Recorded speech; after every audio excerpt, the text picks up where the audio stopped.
Lantas bagaimana dengan perpolitikan di Indonesia? Ya memang harus diulang. Dan bagi pemenang harusnya bisa mempertahankan kemenangan itu. MK untuk menganulir beberapa hasil pilkada disikapi beragam ya. Tapi kalau saya melihatnya ini adalah hal positif. Bagaimana MK melihat sebuah proses demokrasi di beberapa daerah secara komprehensif. Beberapa daerah menjadi sorotan, misalnya Kabupaten Serang harus diulang karena dianggap ada keterlibatan Menteri Desa Yandi Susanto misalnya. Nah ini kan di Kabupaten Serang misalnya, itu kan polemiknya terjadi dari awal tuh. Kita masih ingat kekisruhan pada saat adanya surat Kementerian Desa yang digunakan untuk mengundang aparat se-Kabupaten Serang untuk acara keluarga misalnya. Nah jadi hasil dari keputusan MK ini tentu saja disikapi positif oleh para pegiat demokrasi.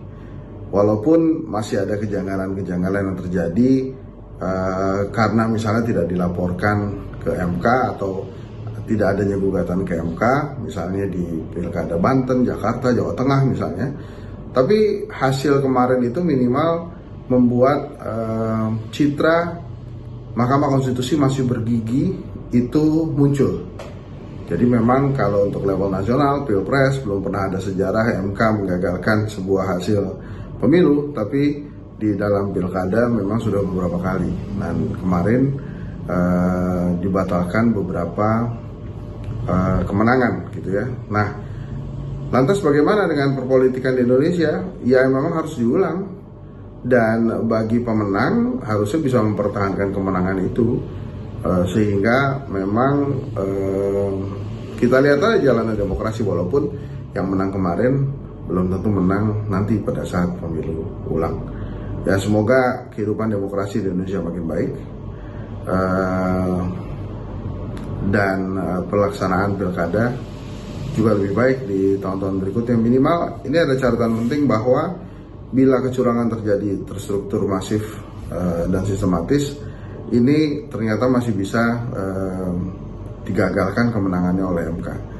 Jadi bertandinglah secara jujur, bertandinglah secara jujur, karena demokrasi memang harusnya dilaksanakan dengan seluruh-seluruhnya, bukan dengan curang-curang.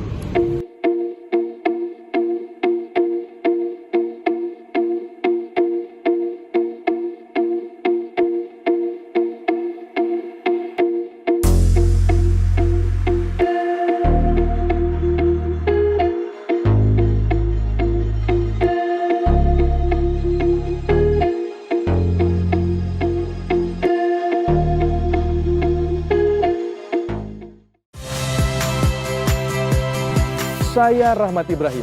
Saksikan program-program Kompas TV melalui siaran digital, pay TV, dan media streaming lainnya. Kompas TV, independen, terpercaya.